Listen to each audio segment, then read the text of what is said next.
राधा वल्लभ श्री हरिवंश। राधा वल्लभ श्री हरिवंश। वृंदावनेश्वरी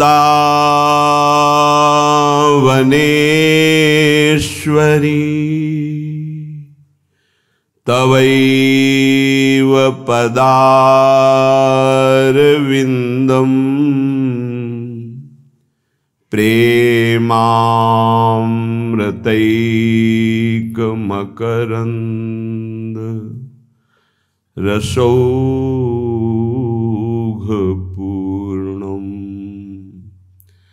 हृद्यर्पितं मधुपतेः स्मर्तापुमुग्रम्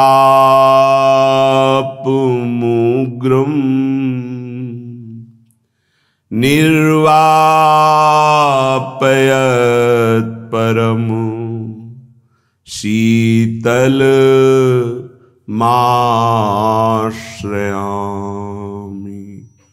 परम शीतलमाश्रयामि।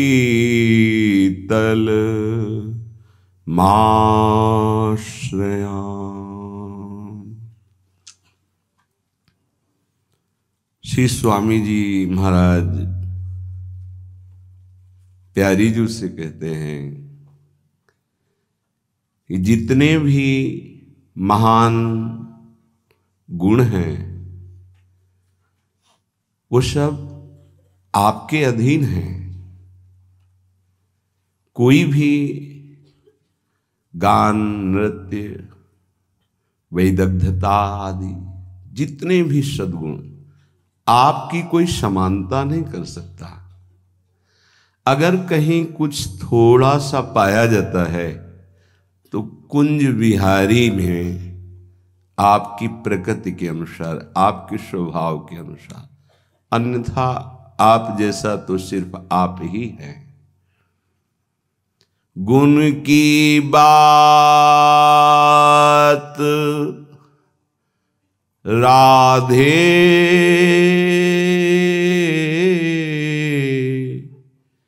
तेरे आगे को जाने। गुण की बात राधे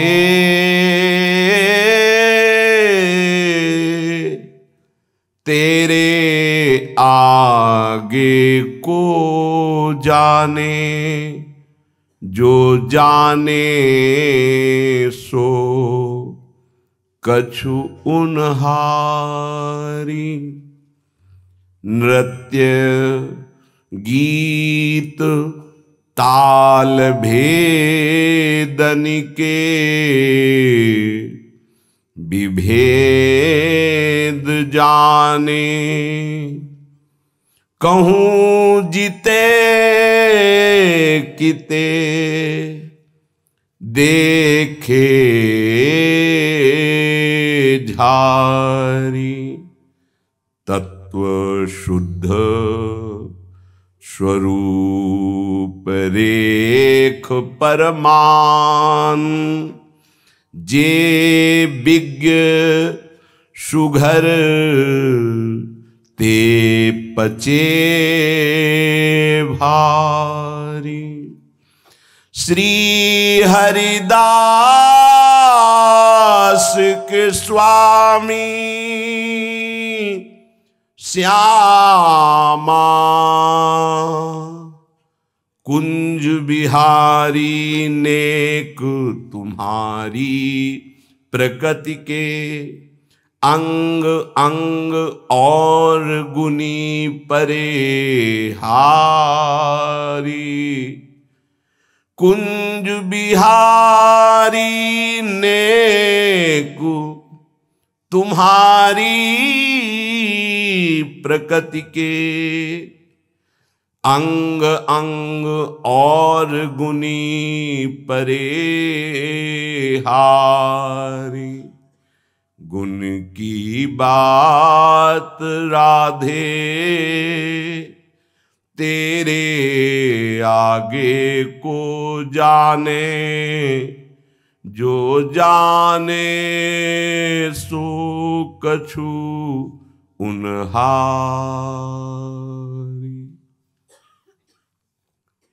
परम प्रेम समुद्र का सार श्री श्यामाजू, अहोभाग्य जिनको श्यामाजू के चरणों का आश्रय मिला, अहोभाग्य जिनको राधा नाम जपने का सौभाग्य मिला, अहोभाग्य जिनको राधा धाम में आने का, यहाँ बैठने का, यहाँ वास करने का परम सौभाग्य प्राप्त हुआ।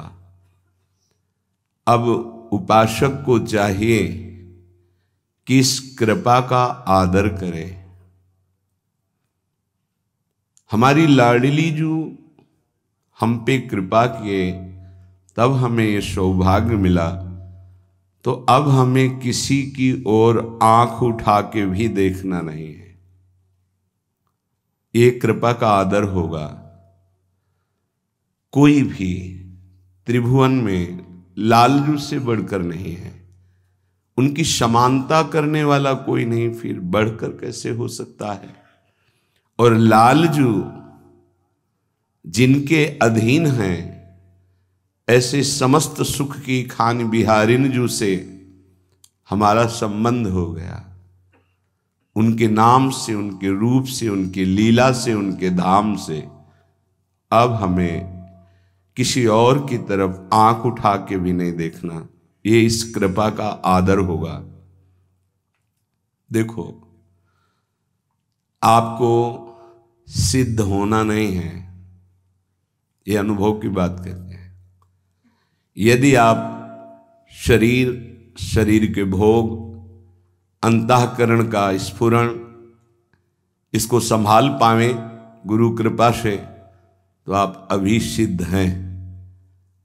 आपका जो सच्चिदानंद बपू है, वो किसी साधना से घटता बढ़ता या प्रकट होता नहीं है, वो है।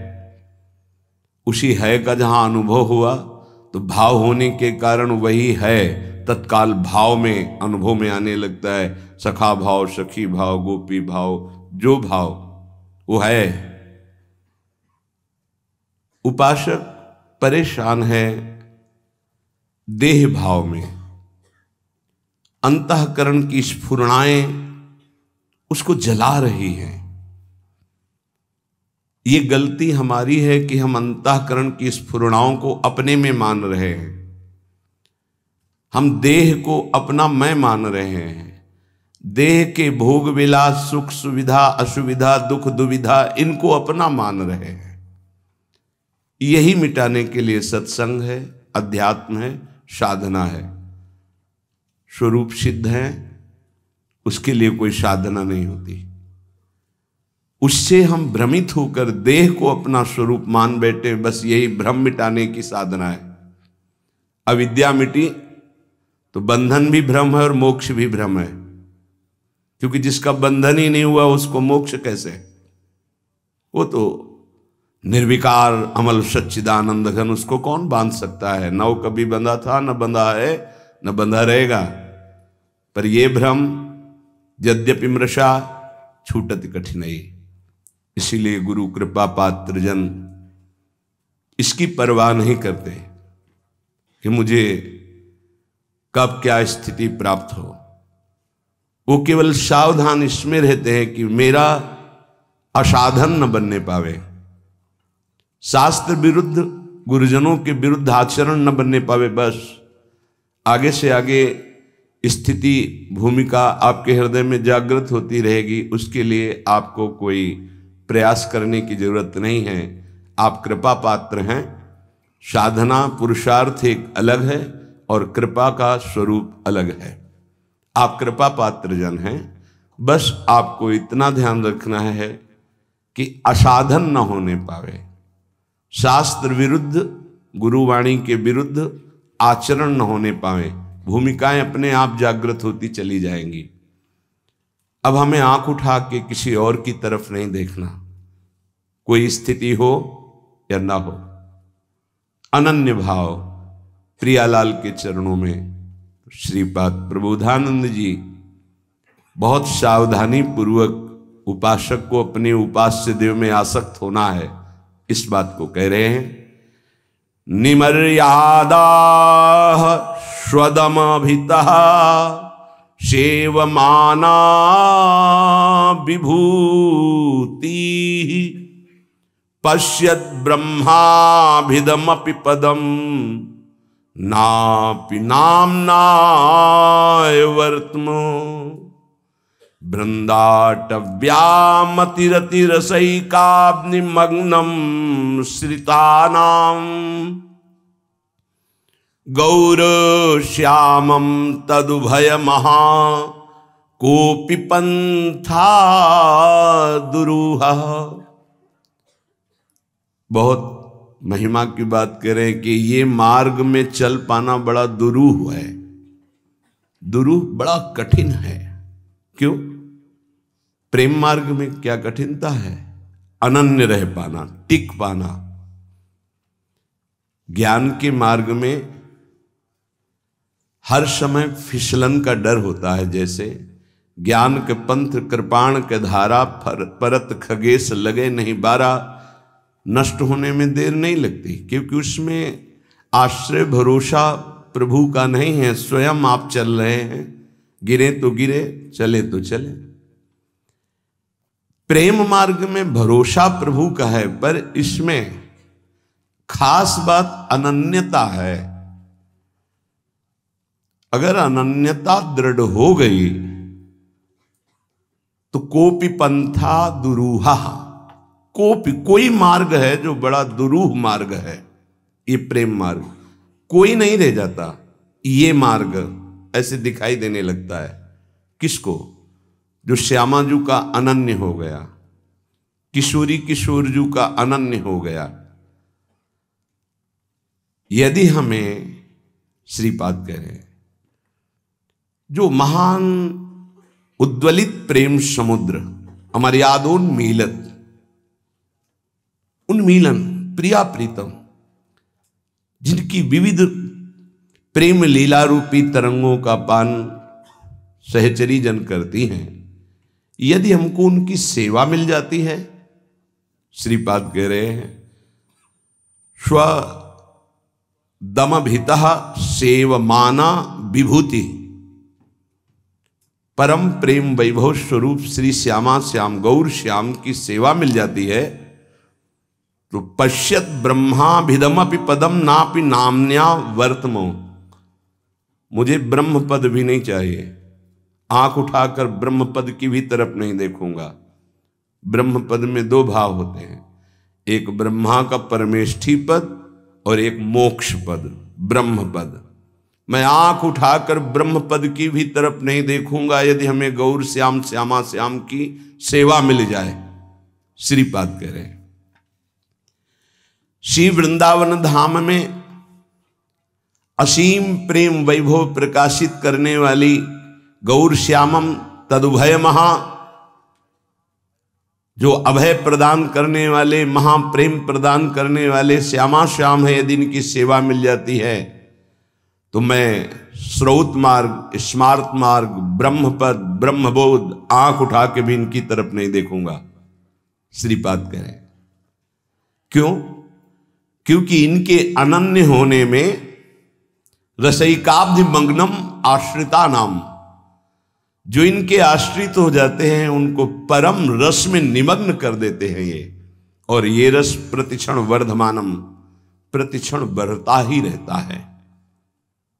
इसलिए हा वृंदावन, हा प्रियाजू, करुणा करो, मुझे अपने श्री चरणों की सेवा प्रदान करो। श्यामानंद रसैक सागर हरे वृंदाटवी नागर, श्री राधा मुख पद्म भृंग परमाभृंगेरनंगोत्सव बंसी प्राण सखी सदा मुखरित श्री राधिका सद्गुण प्रेमोद्दाम विलास मोहन मना प्रोन्मील मनमान से। हे श्याम, हे आनंद समुद्र, हे रस के सागर, हे हरि, हे वृंदावन नागर, हे राधा मुख कमल के भ्रमर, हे परम अभंग अनंगोत्सवकारी, हे बंशी प्राण सखी, हम पे कृपा करो। हे बंशी प्राण सखी, हम पे कृपा करो। क्या मैं सदैव राधा नाम गाऊं, राधा गुणावली का गायन करूं, किशोरी जी के चरणों में प्रीति करूं। हे राधा मुख कमल के भ्रमर, हे परम अभंग अनंगोत्सवकारी श्याम सुंदर श्यामानंद रसैक सागर हरे, मुझे वृंदाटवी का वास प्राप्त हो और उन्मत्त होकर इस वृंदाटवी में श्री जी का गुणगान करूं, राधा नाम कीर्तन करूं, राधा गुण गाऊं, राधा चरणारविंद की आसक्ति हमारे हृदय में प्रकट हो जाए। आप भी तो सदैव राधा गुण गायक हो। सदा मुखरित श्री राधिका सद्गुण प्रेमोद्दाम विलास मोहन, हे प्रेमोद्दाम उन्मत्त प्रेम प्रकट करने वाले, हे प्रेम विलासी मोहन मनाक प्रोन्मील मन मानसे, मेरे मन में प्रकट हो जाओ, मेरे मन में प्रकट हो जाओ। इंद्रियाणाम मनस्यास्मि, और आप जो करते हो वही मेरे मन में प्रकाशित हो जाए। क्या आप राधा गुणगान करते हो? आप बंशी प्राण प्रिय सखी को अधरों में विराजमान करके राधा नाम राधा गुण गायन करते हो, वही मेरा मन करने लगे। किशोरी जी के ध्यान में रहे, किशोरी जी के चरणों की सेवा में रहे, किशोरी जी का नाम जप करे, किशोरी जी का गुण गायन करे, तो लालजू तो ये तो राधा मुख कमल भ्रमर हैं। जो राधा बोलेगा, राधा चरणों की आसक्ति, तो ये अत्यंत उसे प्राण प्यारा बना लेते हैं। ये रहस्य है यहाँ का। जो लोग समझते हों कि एक श्री कृष्ण को तो प्यार ही नहीं करते, तो तुमने हमारे हृदय को देखा है? किशोरी जी से ज्यादा श्री कृष्ण को प्यार करते हैं। तुम क्या जानो क्यों? तुम तो सदैव राधा राधा गान करते हो। तो हमारी प्राण प्यारी को जो सुख प्रदान करने वाले श्री प्रियाजू हमारे कहते हैं, मोको तो भावती ठोर प्यारे के नैनन में। प्रियाजू कहती मेरे तन मन प्राण होते प्रीतम प्री। तो हमारी प्रियाजू को जो पसंद हो, हमें कितना पसंद होगा, कितना प्यारा होगा, तुम क्या जानो। तुम तो केवल उनकी आराधना करके अपने सुख संविधान की बात सोच सकते हो, अपने कल्याण की बात सोच सकते हो, अपने मंगल मोक्ष की बात सोच सकते हो, लेकिन तुम्हें प्रेम का जो वास्तविक तत्सुख स्वरूप है वो यहां देखने को मिलेगा। हम राधा बोलते हैं तो मुस्कुराते हैं लालजू, हम राधा चरणारविंद की तरफ देखते हैं तो हृदय से लगाते हैं, हम राधा चरणारविंद की सेवा सौंध लेके चलते हैं तो आगे की जो बात है वो तुम सह नहीं पाओगे। उन सखियों के चरणों की तरफ देखते हैं। मेरी प्यारी जो की निज प्रिय सखी, तो यस्यास्ते बत्किंकरी सुबोसस चाटोनि वृंदाटवी कंदर्पा कुर्ते तवैव किमपि प्रेप्सु प्रसादोत्सवम। जिनकी दासियों की चाटुकारिता और प्रणत होते हैं प्रियाजू की सेवा कृपा प्रसाद प्राप्त करने के लिए। कैसे तुम जानो, मांगा है हित सजनी जू ने तद्भावोत्सवतः परम भवत में तत्प्राण नाथे रति ही। समझो, आपके सुख के लिए, आपके प्राणनाथ में मेरी रति हो, आपके सुख के लिए। इस बात को समझ। कैसे? ये बाहर से बोलेंगे तो कृष्ण नाम नहीं जपते, ये तो कृष्ण प्रीति नहीं करते। तुम्हें क्या पता? मुख में राधा बोले तो रोम रोम कृष्णाकार हो गया। तुम्हें पता है इस रहस्य को?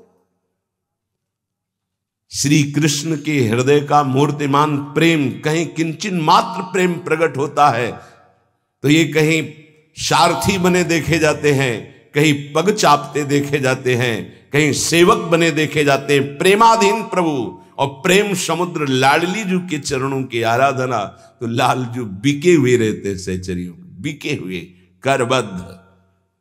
ये प्रेम रहस्य है। इसीलिए कह रहे कि हे श्यामानंद रसैक सागर हरे, वृंदावन धाम में मेरे मन में स्फुरित हो। किस रूप में? श्री राधा मुख पद्म भृंग, हमारी महारानी जी के मुख कमल के भृंग हो आप, भ्रमर हो आप। मेरा मन वैसे ही हो जाए जैसे आप लाडली जी के प्रति उनके गुणों का गायन कर रहे हैं। उनके मुखचंद्र के भृंग है, चकोर है। श्री राधिका सदगुण मुखरित सदा, आप सदा से स्वामिनी जी का जस गायन करते, वही मेरा मन करे स्वामिनी जी के जस का गायन करे। हे प्रेम विलासी मोहन, हे प्रेम उन्माद प्रकट करने वाले मोहन, मनाक प्रोन्मील मन मानुषे, मेरे मन को ऐसा प्रेरित करो श्री जी के चरणों में आसक्त हो जाए, श्री जी का नाम जप करे, श्री जी की गुणावली का गायन करे और श्री जी की सेवा में। यही हमारा जीवन है। 3 नेत्र होते हैं। एक होते हैं ये चक्षु इंद्री, जिसे आप देख रहे हैं, नेत्र कहते हैं। दूसरे होते हैं बुद्धि में नेत्र और तीसरे होते हैं हृदय में नेत्र, जिनसे संसार देखा जाता है, विषय देखा जाता है, स्वप्न देखा जाता है, जागृत देखा जाता है। ये नेत्रेंद्रिय से देखा जाता है। इससे ना आप किसी महात्मा की स्थिति को देख सकते हैं, ना भगवत स्थिति को देख सकते हैं। ये केवल माया को देखने वाले नेत्र हैं जो सबके पास हैं। चक्षु इंद्रिय, ये इससे आप किसी की स्थिति नहीं देख सकते, इससे आप परमात्मा दर्शन नहीं कर सकते, इससे आप तत्व दर्शन नहीं कर सकते। ये केवल ब्रह्मा के द्वारा रचे हुए नेत्र, ब्रह्मा की रचना को ही देख सकते हैं, बस। आगे है बुद्धि नेत्र। ये ज्ञान नेत्र हैं। जब बुद्धि में ज्ञान नेत्र प्रकाशित होता है तो तत्व बोध होता है और भक्तों के हृदय नेत्र खुलते हैं। ही के नयन निहारे, हृदय के नेत्र जब खुलते हैं तो प्रिया प्रीतम की रूप माधुरी, लीला माधुरी, ये उसके नेत्रों में, इन नेत्रों में झलकते हैं। अंदर के 2 नेत्र जब ज्ञान चक्षु खुलते हैं तो सर्वत्र आत्म तत्व का दर्शन करता है, अपने स्वरूप का अनुभव करता है, ब्रह्म तत्व का अनुभव करता है। जब हृदय के नेत्र खुलते हैं तो सर्वत्र चिद चिद लक्षणम सर्वम राधा कृष्णमयम जगत, वो तत्व को राधा कृष्ण के रूप में, जैसे गोस्वामी जी सिया राम में। लेकिन इन नेत्रों से ये दोनों बातें नहीं देखी जा सकती, और इन्हीं नेत्रों से ये दोनों बातें देखी जा सकती हैं जब बुद्धि के नेत्र खुल जाए और हृदय के नेत्र खुल जाए। उपासक हृदय के नेत्र खोलने का प्रयास करें। वो पहले आहार शुद्धि करें, बहुत भोजन शुद्ध। बड़ी कृपा है, आकाशवृत्ति से जीवन चलता है, श्री जी को भोग लग करके मिलता है, परम पवित्र है। अब जो बात करें, पाते समय उपास्य देव के सिवा अन्य कोई विचार नहीं रह जाना चाहिए, ये ध्यान उपासक दे। इसीलिए नाम कीर्तन चला दिया जाता है। चलता है नाम कीर्तन, नाम कीर्तन चला दिया जाता है कि आपका मन किसी विषय का चिंतन न करने पावे, नाम कानों में पड़े और चिंतन नाम का हो। जब हम भोजन के साथ भजन चलाते हैं तो वो भोजन जब पचता है तो नस नस में परम पवित्रता और भजन के परमाणु फैलाता है। अब जैसे आजकल भोजन की प्रथा, जूता मोजा वही शौच में पहन के गए हैं, वही लघुशंका में, और वही होटल में बैठ के वैसे ही जूता मोजा, वही कपड़े, वैसे ही बनाने वाला क्या भाव वाला है, कैसी पवित्रता रखता है, और पाने वाला क्या भाव रखे हैं और कैसी पवित्रता है, इन सब का प्रभाव भोजन पे पड़ता है। अगर भोजन ठीक नहीं तो बुद्धि निर्णय नहीं कर पाएगी ठीक। हृदय के नेत्र खुलने के बाद तो बहुत दूर रही, इन नेत्रों से भी सही नहीं दिखाई देता, गंदा ही दिखाई देने लगता है। इन नेत्रों में गंदगी बढ़ जाती है। जिसकी तरफ देखो तो वासना की दृष्टि से देखो, दोष दृष्टि से देखो, राग द्वेष की दृष्टि से देखो, ब्रह्म दृष्टि भगवत दृष्टि उसकी नहीं आ सकती। ये बहुत जरूरी है। अरे कहीं भागा थोड़ी जा रहा है भोजन, धैर्य पूर्वक चिंतन करते हुए, नाम चल रहा है तो उसी नाम का चिंतन करते हुए। अब जैसे अपने लोग पूर्वाभ्यास तो पद चला लिया, बड़ी सुविधा रहती है। पद, कोई बड़ा पद ले लिया और मानसिक पद गुनगुना भी रहे हैं, चिंतन भी कर रहे, प्रसाद भी पा रहे। कोई पद उठा ले, बड़ा पद, देखत नौ निकुंज सुन सजनी लागत, प्रथम यथामति प्रणव बिहरत दो प्रीतम कुंज। अब जब तक पद पूरा नहीं होगा तो भागेगा नहीं, और भागेगा तो पद नहीं पूरा होगा, पकड़ हो जाएगी। अब पद चल रहा है, प्रसाद पा रहे हैं, तो कभी कभी प्रसाद पाते पाते आंसू चल रहे हैं, प्रसाद पा रहे हैं, पद चल रहा है। अब वो भोजन क्या करेगा? प्रसाद नस नस में जाकर भागवतिक भाव संचरित करेगा। अब आप प्रसाद पा रहे हैं, किसी द्वेषी का चिंतन कर रहे हैं, गुस्सा आ रही, अब नस नस को वो क्रोध से युक्त करने वाली वृत्ति पैदा करेगा। आप प्रसाद पा रहे हैं, कोई काम चिंतन कर रहे हैं, वही प्रभाव आपके अंदर पड़ेगा। हमारी पद्धति रही है प्रसाद पाने की, चाहे जितना पवित्र हो, पर भोजन पाने के पहले हाथ पैर धोए गए, कुल्ला किया गया, पवित्र हो करके फिर वहां बैठ करके, पद्धति थी आसन पीढ़ा चटाई बिछा दी गई, पवित्रता पूर्वक बैठे, भोग सामने आया, भगवद अर्पित प्रसाद है तो जय जयकार और कीर्तन करके पा रहे हैं। अगर वो ऐसी जगह से मिला है, भगवद अर्पित नहीं है, तो अपने सामने 1 मिनट रुक कर भगवद अर्पित करते हैं, फिर जय जयकार इष्ट की, गुरुदेव की, भगवान नामों की गूंज करके फिर पाते। वो प्रसाद हमारे हृदय में पवित्र भाव पैदा करेगा, भजन बढ़ेगा।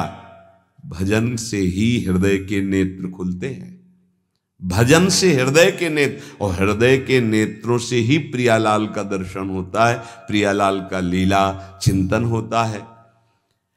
जो अपनी नस नस में नाम, पवित्रता, भक्ति, ज्ञान, तो भोजन में बहुत सावधान रहिए। ये 24 घंटे के लिए हमारे विचारों को अपवित्र या पवित्र करेगा भोजन।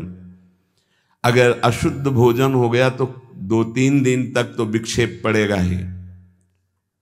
अगर बहुत ही निषिद्ध भोजन हो गया तो हो सकता है कि भजन भी रुक जाए, विक्षेप क्या रुक जाए, ऐसा ऐसा भोजन होता है। भोजन बहुत संभाल के, भले भूखा रहना पड़े तो अच्छा है 1-2 दिन, पर ऐसा भोजन न होने पावे जो हमारे भजन को क्षीण करे। प्रायः जब श्री जी की शरणागति दीक्षा दी जाती है यहाँ, तो पहला कि तुम्हें 11 माला गुरु मंत्र के तो करने ही हैं, दूसरा 12 पद चतुरासी जी के पढ़ने ही हैं पक्का, तीसरा तुम्हें उस रसोई से कभी भोजन नहीं पाना है जिसमें मांस बना है, जिसमें मांस रांधा गया है। भले तुमको वहां दाल रोटी खीर और ये सब बना के दे, पर वो सात्विक भोजन नहीं होगा, वो राक्षसी भोजन होगा, क्योंकि वो रसोई अपवित्र है, उसके पात्र अपवित्र। ये दीक्षा के समय दिया जाता है।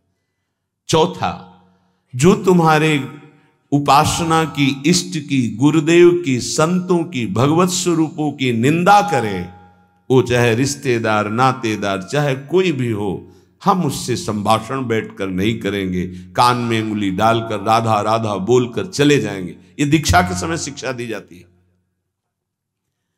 यदि आप अपने कुसंग को नहीं त्याग सके, भोजन का सुधार नहीं कर सके, तो भजन में रुचि नहीं होगी। ध्यान रखना, हम जैसा अन्न पाते हैं वैसा मन बनता है, जैसा मन होता है वैसे ही चिंतन होता है। हमें हृदय के नेत्र खोलने हैं तो हमें आहार पवित्र करना है।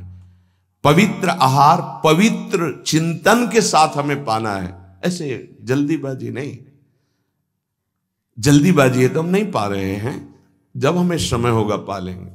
कोई प्राण थोड़ी निकल जाएंगे, एक बार न पाएंगे, एक दिन ना पाएंगे, नहीं निकलते। कई कई दिन भोजन न पाने पर भी ऐसा नहीं होता कि प्राण निकल गए। बड़ी सामर्थ्य है, प्रभु ने सामर्थ्य दी है। उपासक सावधान रहे, कहीं प्रसाद पाते समय कोई ऐसा दृश्य, ऐसी वार्ता न कर बैठे जो भजन में बड़ी हानि पैदा कर दे। जैसे आप मोबाइल रख लिए और आप ऐसे दृश्य देख रहे हो जो आपका सर्वनाश करने वाले हो, भोजन पा रहे हो, तो आप निश्चित समझ लेना, निश्चित भ्रष्ट हो जाओगे, आगे नहीं बढ़ पाओगे, गिर जाओगे। भोजन के समय यदि आपका मन पद में नहीं लग रहा, भजन में नहीं लग रहा, तो जैसे यंत्र है आपके पास, तो चतुरासी जी लगा दीजिए, सत्संग लगा दीजिए। आपका चिंतन बनना चाहिए भागवती, कोई गलत चिंतन नहीं। और अगर कोई पास बैठा है तो वार्ता नहीं होनी चाहिए। भोजन के समय वार्ता निषेध है, वो वार्ता का समय नहीं, वो एकाग्रता पूर्वक पूरे 24 घंटे के लिए हम अपने विचार पावन करने के लिए बिल्कुल मौन होकर के भगवत चिंतन या भगवत श्रवण करते हुए प्रसाद पावे। आप सब आज से ये नियम ले लें, केवल परोसने वाले की आवाज सुनाई देनी चाहिए। श्री जी का प्रसाद जो आप परोस रहे हैं उसका उच्चारण करते हुए आपको प्रसाद, रोटी प्रसाद चाहिए तो वो पूछ सकते हैं। इसके अलावा पाने वाले की आवाज बस जी दे दीजिए, इससे ज्यादा कोई शब्द नहीं आना चाहिए। देखो, अगर प्रार्थना मानोगे तो आप आगे परमार्थ में बढ़ोगे। जो प्रसाद पाने का समय है वो बहुत 24 घंटे के भजन के लिए बहुत कीमती बात है।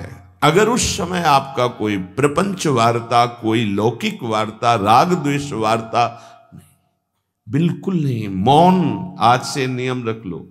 दे दीजिए ये शब्द उच्चारण और ले लीजिए प्रसाद, ये शब्द, इसके अलावा और कोई शब्द नहीं होना चाहिए।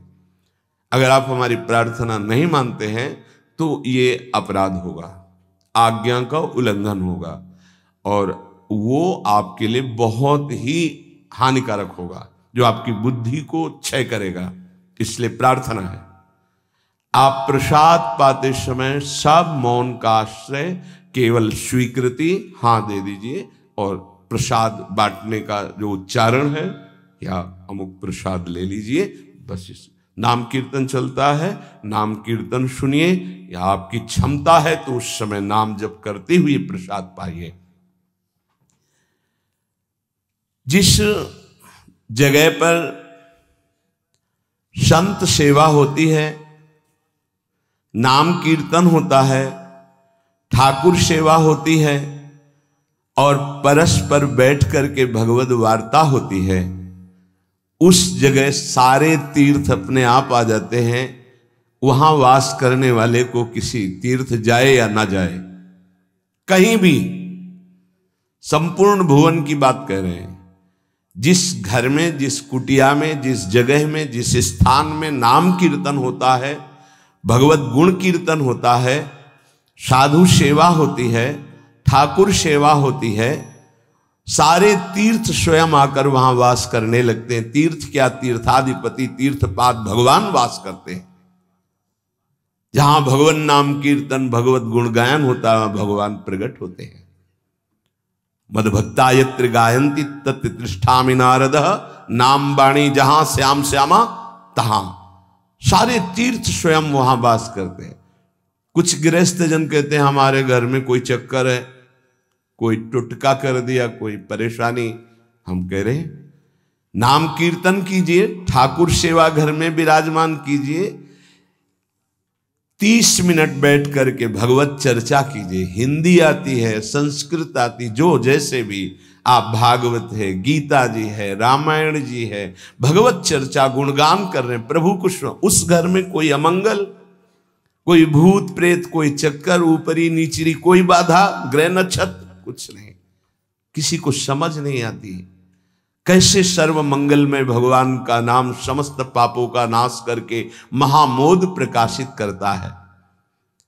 अरे जहां एक भक्त बैठ करके नाम जब कीर्तन करता है और जहां पूरा परिवार बैठकर नाम कीर्तन कर, उसका कितना प्रभाव होगा। एक भक्त करे तो उसके प्रभाव का वर्णन होता है। पूरा परिवार नाम कीर्तन कर रहा है, पूरा परिवार ठाकुर सेवा में बैठ करके 5 मिनट ही सही, आरती पूजा प्रणाम नमस्कार, पूरा परिवार 30 मिनट बैठकर भगवत चर्चा सुन रहा है, कोई एक भगवत चर्चा कर रहा है, वो तीर्थ है घर। फिर ये तो परम धाम है, यहाँ तो महामोद मंगलमय है, यहाँ तो अखंड नाम कीर्तन भगवत चर्चा सब चलती ही रहती। आपको सावधान रहना, जो एक बार आदेश हो जाए उसका उल्लंघन ठीक नहीं है, और उसको तत्काल लागू किया जाए। अगर नहीं किया जाता तो उसे प्रमाद स्थिति कहते हैं, और फिर बुद्धि भ्रष्ट हो जाती है। कोई भी, चाहे वो साध्वी हो या उपासक हो, साधु हो, आज्ञा का उल्लंघन करने का स्वभाव ना डाले, नहीं तो प्रमाद स्थिति घसीट ले जाएगी।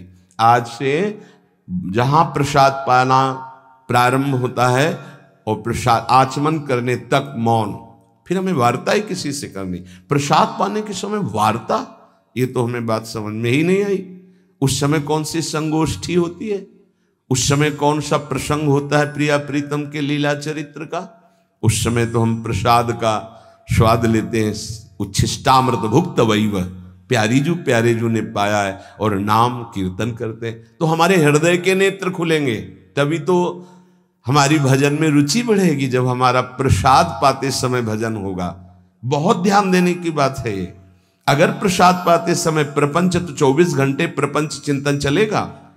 अगर प्रसाद पाते समय राग द्वेष की चर्चा, काम क्रोध की वार्ता, तो हृदय मलिन हो जाएगा। हम प्रसाद पाते हैं पवित्रता के लिए, प्राण पोषण के लिए, तो प्राण पोषण और पवित्रता दोनों होगी भगवत चिंतन से। केवल प्राण पोषण हुआ, बुद्धि अपवित्र हो गई तो फायदा क्या। जो नाम जप करता है उसको कभी ये चिंता नहीं करनी कि अब हमारे जो पूर्व पाप हैं वो कैसे नष्ट होंगे। वज्रम पाप मही भृताम, जैसे पर्वत को चूर चूर करने के लिए देवराज इंद्र जब वज्र का प्रहार करते हैं तो वो धूल हो जाता है, ऐसे ही पहाड़ जैसे भी पाप हों और नाम जप कर रहे तो नाम जप क्या करता है, वज्र के समान उस पहाड़ जैसे पाप पर टूट पड़ता है और उसे धूल धूसरित कर देता है। वज्रम पाप मही भृताम, हमें नाम पर ध्यान देना है। कैसे नाम जब छूट जाता है उपासक होकर भगवत प्राप्ति का लक्ष्य बना के, और तुम्हें चैन है, इसका मतलब है आपका लक्ष्य भी भजन भगवत प्राप्ति नहीं बना। नहीं तो चैन के तद विस्मरणेन परम व्याकुलते थे। भगवद्रोद्रेकस्य सिद्धौषधम, ये नाम संसार रोग के आवेश को शांत करने की सिद्ध औषधि है। जासु नाम भव भेषज, ये भगवान नाम ये भव रोग की अचूक औषधि है। अर्थात नाम जापक को भी ये भी चिंता नहीं करने की हमारा कल्याण होगा कि नहीं, नाम चल रहा है, ये हमें भव समुद्र से पार ही नहीं, भव समुद्र को सुखा देगा। नाम लेत भव सिंधु सुखाही, करो विचार सुजन मन माही। पाप के पर्वत को वज्र की तरह नाम टूटकर धूल धूसरित कर देता है और भव समुद्र को सुखा देता है। पार जाने की जरूरतें नहीं, खत्म ही हो जाता है, कल्याण की चिंता नहीं। मिथ्या ज्ञान निशा विशाल तमसस तिगमांशु बिंबोदय, ये नाम अज्ञान रूपी घोर अंधकारमयी रात्रि के नाश के लिए भगवान भुवन भास्कर सूर्य के समान है। उपासक को भी यह भी चिंता नहीं करनी कि हमें तो कोई ज्ञान नहीं है, हमारे अंदर तो अभी बड़े आकर्षण है संसार के, अविद्या है। बिल्कुल चिंता मत करो। नाम जब चल रहा तो जैसे घोर अंधकार रात्रि में है, सूर्य उदय होते ही वो सब नष्ट हो जाता है, ऐसे ही नाम जापक के हृदय का अज्ञान अंधकार नष्ट करने के लिए भगवान नाम सुंदर ज्ञान प्रकाश कर देते हैं। अन्य उसे कोई पढ़ने लिखने की आवश्यकता नहीं पड़ेगी। नाम जब से अपने, जैसे कल आप सत्संग में ध्यान दीजिए सुन रहे थे कि जिसका अंतःकरण शुद्ध हो जाता है, जो राग द्वेष रहित महात्मा है, बिना पढ़े सारे वेदों का अर्थ उसके हृदय में स्फुरित हो जाता है। मिथ्या ज्ञान निशा विशाल तमसस तिगमांश बिंबोदय, अज्ञान रात्रि के घनीभूत अंधकार के नाश के लिए प्रभु का नाम सूर्य के समान है। क्रूर क्लेश मही रुहा मूर्तर ज्वाला जटालह सिखे, ये क्रूर कर्म कराने वाले काम क्रोध लोभ मोह मद मत्सर इनका जंगल है। इस जंगल को नष्ट करने के लिए दावाग्नि के समान नाम है, इसको भस्म कर देगा, सारे विकारों को भस्म कर देगा नाम।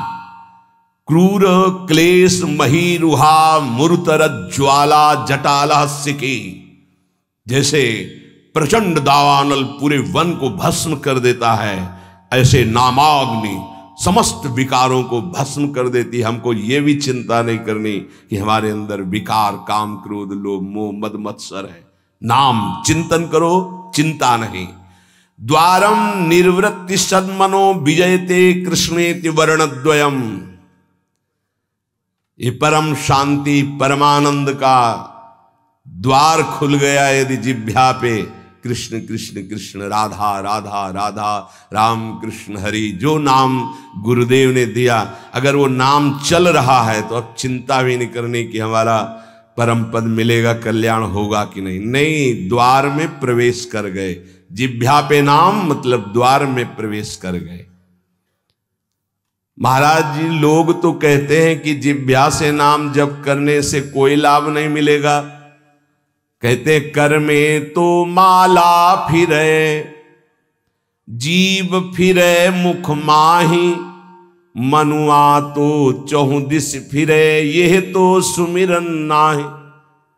कुछ लोग कहते हैं हाथ में माला चल रहा है, जीभ में नाम चल रहा है, मन संसार में घूम रहा है, इससे तो कोई लाभ मिलेगा नहीं।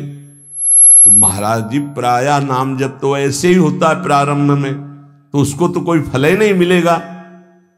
अरे ऐसा कहने वालों की बिल्कुल बात मत सुनो। पूज्य उड़िया बाबा, ऐसा कहने वालों की बिल्कुल बात मत सुनो, उन्हें कहने दो, वो क्या जाने।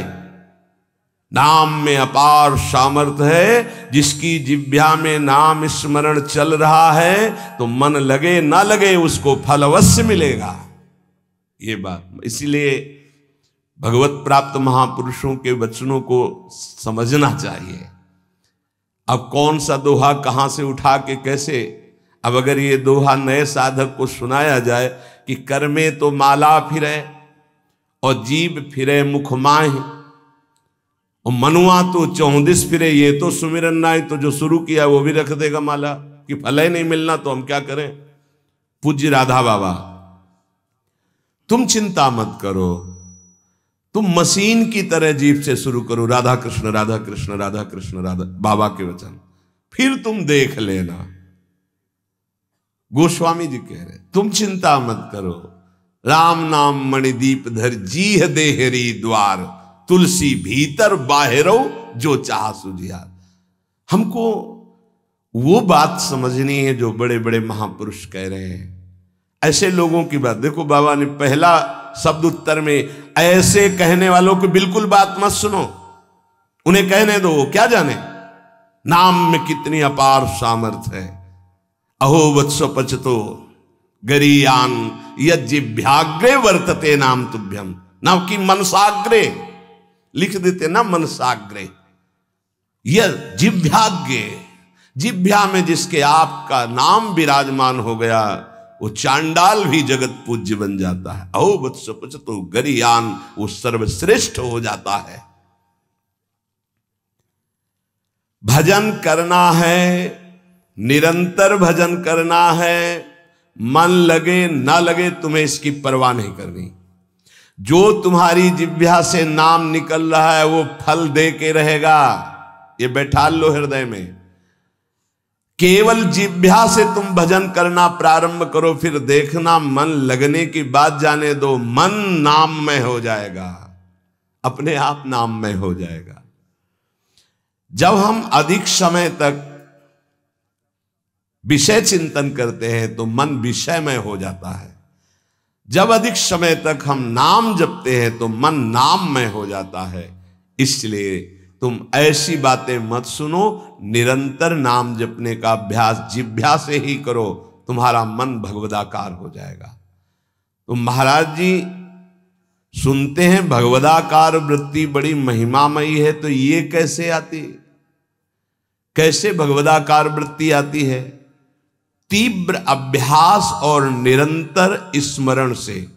जब क्षण क्षण में वृत्ति हमारी भोगों की तरफ जाती है, उस वृत्ति को हटाकर हम नाम में लगाते हैं तो नामाकार वृत्ति, एक एक वृत्ति जब नाम में लगने लगती, नामाकार वृत्ति प्रभु के रूप में लगने लगती तो भगवदाकार वृत्ति, तत्व चिंतन में लगती है तो ब्रह्माकार वृत्ति। इसलिए विशेष प्रयत्नशील उपासक वृत्तियों को भगवदाकार कर लेता है। प्रयत्नशील, बार बार मन संसार में जा रहा है, उसे हटाकर नाम में लगाते हैं, बार बार नाम में लगाते हैं, धीरे धीरे वृत्तियां नाम में हो जाती हैं। जब स्वतः एक एक वृत्ति नाम में हो जाती है तो भगवदाकार, मंत्राकार, नामाकार, ब्रह्माकार ऐसे शब्दों से कहा जाता है। ये केवल बातें बनाने से नहीं होता, पुरुषार्थ, तुम्हें भगवत कृपा से सामर्थ्य मिली ही ऐसी। उपासक प्रधानता कृपा की मानता है, अपने पुरुषार्थ की नहीं। पूरा प्रयास करके भगवदाकार वृत्ति का, और फिर उसमें देखता है कि बड़ी कृपा है, ये जो पुरुषार्थ हो रहा है ये गुरु कृपा से हो रहा है, ये भगवत कृपा से हो रहा है। भगवान की आज्ञा समझकर पुरुषार्थ करे और उससे लाभ हो तो भगवत कृपा समझे। आपका तात्पर्य यही है ना? हाँ हाँ, यही सिद्धांत है, ऐसा ही करना चाहिए। ऐसा करने से अभिमान नहीं होता। क्या कि प्रभु की आज्ञा है कि मनुष्य जन्म में भगवत प्राप्ति करे, गुरु की आज्ञा है कि इस उपासना के करने से भगवत प्राप्ति होती। तो हमें जितना पुरुषार्थ मिला है, सामर्थ्य मिली, हम पूरी सामर्थ्य लगाकर साधना करते हैं, नाम जप करते हैं, पर हम ये देखते हैं कि ये सब भगवत कृपा से हो रहा है। प्रभु की कृपा से ही हमारी भजन मार्ग में रुचि हुई, भजन बना, पुरुषार्थ बना, इस सब कृपा से। तो अभिमान नहीं आएगा। महाराज जी आप तो नाम जपने के लिए कह रहे हैं, लेकिन बहुत से विद्वान लोग नाम नहीं जपते। क्यों नहीं जपते? भैया नाम जप करना तुमने कोई साधारण समझ रखा है? भगवत कृपा के बिना भगवान नाम नहीं लिया जा सकता। हरिवंश कृपा हरिवंश कहें, हरिवंश कहें, हरिवंश लहें। हरिवंश कृपा हरिवंश कहें, हरिवंश कहें, हरिवंश लहें। हरिवंश की कृपा से श्री हरिवंश जो श्री हरिवंश कहते हैं, उनको हरिवंश की प्राप्ति होती है। अर्थात वृंदावन में विराजमान सहचरियों के मध्य में श्यामा श्याम हा हरि रा राधा बा वृंदावन सा सहचरी, उनकी प्राप्ति होती है। हम राधा राधा बोल रहे तो किशोरी जी बुलवा रहे इसलिए बोल रहे, कृष्ण कृष्ण बोल रहे तो जेई कृष्ण ते नाम, मानो साक्षात भगवान कृष्ण नाम से स्फुरित हो रहे, साक्षात प्रिया जो राधा नाम से हमारी जिह्वा में विराजमान। तो ये जरूरी थोड़ी है कि विद्वान है तो भगवत कृपा पात्र ही है। भगवन नाम भगवत कृपा पात्र जन जपते हैं। भगवत कृपा के बिना नाम नहीं निकल सकता जिह्वा से। तो क्या एक उपासक अन्य नामों को जप सकता है? अन्य नामों का कीर्तन कर सकता है? अन्य रूपों का पूजन कर सकता है? एक उपासक जो किसी एक उपास्य देव में है, वो बहुत से उपास्य देवों की पूजा या नाम कीर्तन या नाम जप कर सकता है। अच्छी तरह, उत्तर अच्छी तरह कर सकता है, परंतु ये साधारण भक्ति में, गौड़ी भक्ति में, वैधि भक्ति में, अनुरागात्मिका भक्ति में नहीं। बाबा उत्तर दे रहे। तो जब हम वृंदावन की भूमि से भक्ति की बात करते हैं थे प्रेम भक्ति, प्रेम लक्षणा भक्ति की बात, इसीलिए रसना कटो जो अन रटो, निरखी अन फुटो नयन, श्रवण फुटो जो अन सुनो, श्री राधा जस बैन।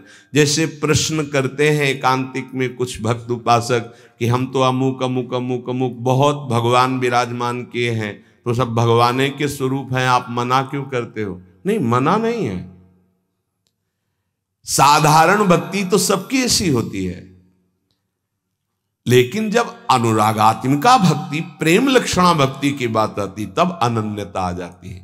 जैसे गोस्वामी जी सियाराम में सब जग जानी कह रहे हैं, फिर ये जब उनकी अनन्यता की बात सुनो तो कह रहे हैं बने तो रघुवर ते बने और बिगड़े तो भरपूर, और तुलसी औरंते बने ताबन बे पे धूल। जब सियाराम में सब जग जानी तो और कौन बचा? यहां ज्ञान नहीं, ये प्रेम अनन्यता है। एक भरोसो, एक बल, एक आस विश्वास, एक राम घनश्याम हित, चातक तुलसीदास। जैसे चातक आकाश से बरसे हुई स्वाति की बूंद के सिवा और कुछ ग्रहण नहीं करता, ऐसे ही प्रेम भक्ति मार्ग का उपासक अपने आराध्य देव के नाम रूप लीला धाम के सिवा अन्य उसकी कोई भावना ही नहीं रहती। तो जब तक अनुरागात्मिका भक्ति का परिचय नहीं मिला, उसमें नहीं, तब तक ये सब चलता है। थोड़ी देर ये, थोड़ी देर ये, थोड़ी देर इनकी उपासना, इनका कीर्तन, इनकी चालीसा, इनका पाठ, ये प्रारंभिक भक्ति। लेकिन प्रेम लक्षणा भक्ति में जाकर के वो समिट जाता है, अपने इष्ट देव के नाम रूप लीला धाम में अनन्य हो जाता है। क्या नाम जप और संकीर्तन मात्र से शुद्ध ज्ञान प्राप्त हो सकता है, या फिर और कोई साधन करना पड़ता है? अगर वो नाम जप और नाम कीर्तन करता है तो ज्ञान इच्छु होने पर उसे शुद्ध ज्ञान हो जाएगा। उसके अंदर अगर ज्ञान प्राप्ति की इच्छा है तो शुद्ध ज्ञान प्रकट हो जाएगा, वेदांत वाला। और अगर प्रेम इच्छुक है तो प्रेम प्रकट हो जाएगा, उसकी इच्छा क्या है। और अगर विषय की चाह है किसी कामना की तो उसकी पूर्ति हो जाएगी। ज्ञान और प्रेम इसका परिचय अभी नहीं मिलेगा। जब तक कोई वासना रहती है, इच्छा रहती है, तो पहले उसकी पूर्ति होती है, फिर जब उससे वैराग्य होता है, नाम कीर्तन नाम जब चलता है, तब आगे जो उसके अंदर भाव बनता है भक्ति का या ज्ञान का, वही जागृत हो जाता है। अंतःकरण नाम कीर्तन से, नाम जप से बहुत जल्दी शुद्ध होता है, इसलिए शुद्ध ज्ञान की प्राप्ति उसको प्राप्त हो जाती है। अगर ज्ञान इच्छु है तो भाव उसके अंदर नहीं बन पाएगा। नाम कीर्तन का जो भाव है कि अशुभ प्रवाह होने लगा, रोमांच होने लगा, ये नहीं आएगा, क्योंकि ज्ञान इच्छुक है। तो अंतःकरण शुद्ध होगा और ज्ञान की तरफ ले जाएगा, नाम जब नाम कीर्तन। लेकिन भगवत मार्ग का भाव वाला जो उपासक है उसको विशेष भाव प्राप्त होता है कि साधन भी यही होता है और साध्य भी यही होता है। रोमांच हो रहा है, शुभ प्रवाह हो रहा, सामने आराध्य देव की झांकी दिखाई दे रही। कुछ तो विद्वान कहते हैं योग मार्ग से ही चित्त शांत होता है। क्या यह ठीक है? तो क्या न पूज्य बाबा का उत्तर, तो क्या वो ये नहीं जानते कि नाम जप करना योग है? अरे नाम जप के अंदर अनंत सामर्थ्य विराजमान है, इसलिए जो नाम जप परायण है वो योगी तो हो ही जाएगा। तात्पर्य जानना चाहिए, चित्त वृत्ति का संसार चिंतन से हटाना योग कहते हैं। वो नाम जप कर रहा है तो सच्चिदानंद के नाम में चित्त जोड़ रहा है, योग तो हो ही रहा है। प्रभु कुछ लोग कहते हैं नाम जप से क्या होगा, वेद पढ़ो, वेदांत पढ़ो, ऐसा कहते हैं। अरे तुम भगवत कृपा पात्र हो, तुम भगवान नाम जप में रुचि दो। लोग क्या कहते हैं इनकी तरफ मत देखो। पूज्य बाबा कह रहे, देखो हम तुम्हें अंदर की बात बताते हैं। वेद पाठ और इन पाठों से लोक लोकांतर के सुख मिल सकते हैं, लेकिन नाम कीर्तन नाम जप से भगवत प्रेम, भगवत प्राप्ति, भगवत दर्शन प्राप्त होते हैं। हां, अगर वेदांत दर्शन के अनुसार साधना हो तो मोक्ष पदवी प्राप्त हो जाएगी। तो क्या नाम से मोक्ष नहीं प्राप्त हो सकता? महापापियों को भी मोक्ष पदवी प्राप्त हो गई नाम से। जब इतनी महिमा बाबा आप नाम की बताते हो तो नाम कीर्तन में और नाम जप में सब क्यों नहीं लग जाते? क्यों नहीं लग जाते? देखो भाई, स्कूल में 200 विद्यार्थी पढ़ते हैं तो सब परीक्षा में उत्तीर्ण नहीं हो जाते हैं। हां, प्रयत्नशील विद्यार्थी परीक्षा में उत्तीर्ण हो जाता है। इसी प्रकार साधन मार्ग में सब भगवत प्रेमी थोड़ी हो जाते हैं। हां, प्रयत्नशील, पुरुषार्थशील, ये आलसी, प्रमादी, कायरता, ये भजन मार्ग में सिद्ध थोड़ी होते हैं। ऐसे आलस में पड़े हैं, प्रमाद जो नहीं करना चाहिए वो कर रहे हैं, कायरता कि द्वंद्वों को सहने से डरते हैं, नहीं, ये सूरवीरों का मार्ग है। बार बार जब नाम जप किया जाता है तो कोई भी निष्ठा हो सब जागृत हो जाती है। बाबा कह रहे समस्त आसक्तियों का नाश करके तुम्हें भगवननिष्ठ बनना है, किसी की बात नहीं सुननी। नाम जप से, नाम कीर्तन से जितनी जल्दी तदाकार वृत्ति होती उतनी किसी और साधना से नहीं होती। जो नाम जप करते हैं, नामी सदैव उनकी रक्षा में उनके पास रहता है। इसलिए तुम अपनी धारणा बनाओ, दूसरों की बातें मत सुनो। तुम जैसी जैसी धारणा पुष्ट करते जाओगे वैसा तुम्हें अनुभव होता जाएगा। तो नाम जापक को क्या सावधानी रखनी चाहिए जिससे उसका नाम सिद्ध हो जाए? बड़ा सुंदर प्रश्न उत्तर प्रश्नकर्ता पूज्य श्री स्वामी अखंडानंद सरस्वती जी महाराज, उत्तर देने वाले ब्रह्मबोध संपन्न पूज्य बाबा उड़िया बाबा जी महाराज। तो क्या सावधानी रखे, क्या त्याग रखे जिससे नाम जापक सिद्ध हो जाए? सिद्ध नाम जापक रोम रोम रग रग नामाकार वृत्ति। पहले तो असंबद्ध प्रलाप छोड़े, असंबद्ध बेमतलब की बातें। नाम जापक को पहले वाणी को संभालना, क्योंकि इसी से नाम जप होता है। बेमतलब की, ठीक बहुत गंभीर शत भरे मृदु भरे भगवत भाव भरे वचन बोलो, नहीं तो मौन रहो, नाम जप में लगो। असंबद्ध प्रलाप, व्यर्थ प्रलाप, दूसरों के चुगली निंदा की बातें ये जबान में होती रहेंगी तो नाम जप नहीं चलेगा। नाम जापक ध्यान दिए, नाम सिद्ध करना अर्थात निरंतर चलाना है।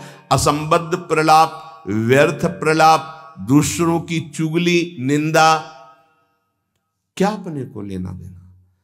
हमको तो सबको भगवत स्वरूप देखना है। किसी की निंदा क्या करनी, किसी की चुगली क्या करना। दूसरा, चोरी, चोरी नहीं, मन और वचन कर्म से भी किसी की चोरी करने की चेष्टा हमारे अंदर नहीं होनी चाहिए। किसी भी तरह होता है मन में, जब प्रलोभन जागृत होता है तो ऐसी चेष्टाएं होने लगती, कदापि नहीं। किसी की कोई वस्तु पड़ी, हमारा अधिकार नहीं, पड़ी रहने दो। बोले हमें मार्ग में मिली, क्यों, तुमने क्यों उठा लिया? वो पुनः मार्ग में लौट के आता, उठा नहीं। बोले कोई उठा ले, तो कोई उठा ले, तुम तो उपासक हो, तुमने क्यों उठा लिया? तुम्हें क्या आवश्यकता है? आवश्यकता होगी हरि तुम्हें देंगे। बोले हरि ने ही तो दी, रास्ते में पड़ी थी। नहीं नहीं, ऐसे नहीं। उपासक को इन बातों पर बहुत ध्यान देना है, वो चोरी मानी जाएगी। आपने क्यों उठाया? आपको चले जाना है, वो पुनः लौट कर आएगा उसको, या जो उठा ले। हमारा कर्तव्य नहीं, हमें न किसी की चोरी करनी है मन से, ना तन से, और ना कोई हमें चेष्टा ऐसी चोरी वाली। हिंसा और व्यभिचार नाम जापक में अगर ये दोष हैं तो बाबा बहुत स्पष्ट कहने वाले महापुरुष, क्योंकि जो ब्रह्मबोध संपन्न भगवत प्राप्त महात्मा होते हैं वो सही औषधि देते हैं। एक बार किसी ने बाबा से पूछा कि बाबा हमारा कल्याण कब होगा? सभा में पूछ, बाबा ने कहा तुम्हारा 7 जन्म में भी कल्याण नहीं होगा। तो उनका ऐसा बाबा क्यों? इसी शब्द का उच्चारण कीजिए, बेविचारी का कल्याण कभी नहीं। बहुत कठोरता से डांटा, और वो जो देख रहे होंगे वो तभी डांट रहे थे। जैसे अपने पुत्र से प्रियता रखती हुई डांट लगाई जाती है, ऐसे महापुरुष डांटते, अपमान नहीं करते। वो अपमान नहीं है, वो सुधार, वो शब्द जाएगा और आग पैदा कर देगा और उसको व्यभिचार से उठा देगा, ऊपर उठा देगा। अब आप नाम भी जप कर रहे हो, माला भी चला रहे हो, आप व्यभिचार भी कर रहे हो, नाम जब सिद्ध होगा, माला जब सिद्ध होगा? नहीं। अपने धर्म के अनुसार चले। कोई भी नशा करने वाले को नाम जब सिद्ध नहीं होता। उपासक के जीवन में कोई नशा नहीं होना चाहिए। हमें लगता है भगवत कृपा है, कोई व्यसन, झूठ नाम जापक को नहीं बोलना चाहिए। अब हाथ में माला है, बात करने में हम झूठ बोल दें तो हमारे नाम जप का मतलब क्या रहा? झूठ क्यों बोलते हैं? क्यों डरते हो? क्यों छुपाव कर रहे हो? किस बात के लिए झूठ बोल रहे हो? झूठ को पाप माना ही नहीं जा रहा। अब कलयुग का प्रभाव देखिए, वो लिखा हुआ है प्रभाव में कि झूठे ही देना, झूठे ही लेना, झूठे ही भोजन, झूठ चबेना। क्यों झूठ बोलो? सही बोलो ना, झूठ बोलने की जरूरत क्या है? जैसे आपसे कोई प्रश्न करे उसका उत्तर सही दे दो, डरो मत, डरने की जरूरत नहीं। और कुछ ऐसा होता है जो सत्य को संभालने के लिए सत्य को हृदय में रखने के लिए वो जो बोला जाता है वो किसी का अहितकारी नहीं होता। आप कितना भजन करते हैं, आप तो बहुत भजन करते हैं, भजनानंदी है, तो अब हम सत्य को बोल के एक तने इतने मार नहीं, हमसे क्या भजन होता है। गुरु कृपा से जो कुछ होता हो तो होता है, हमें तो नहीं लगता कि हमसे ऐसा कुछ भजन। और वो झूठ नहीं माना है, अब उतने सत्यवादी नहीं कुछ में वो जरा सा छेड़ा हुआ पूरी दिनचर्या अपनी पूरी उनको बता दी कि हाँ ऐसे ऐसे। सत्य को कभी कभी गुप्त रखने के लिए बाहरी बात है, वो किसी का अहित या मंगल के लिए नहीं, हम अपने अभिमान को पुष्ट करने वाली बात नहीं बोलते। अपने साधन भजन को हम गुप्त रखते हैं, लेकिन हम व्यर्थ के व्यवहार में क्यों झूठ बोले। हमारा स्वरूप पूरा का पूरा कुंज कुटीर है। कुंज कुटीर हित, सहचरी हित, इष्टदेव हित, आचार्य हित।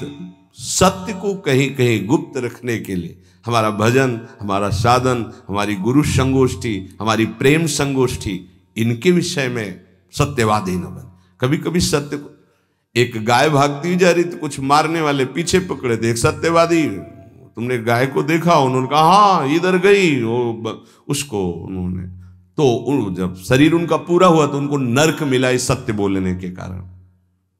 उस समय रक्षा है, साधन की रक्षा, धर्म की रक्षा, सत्य की रक्षा, प्राण की रक्षा किसी की, वो ऐसे सहज वर्ताव में झूठ, फिर नाम जप कैसे।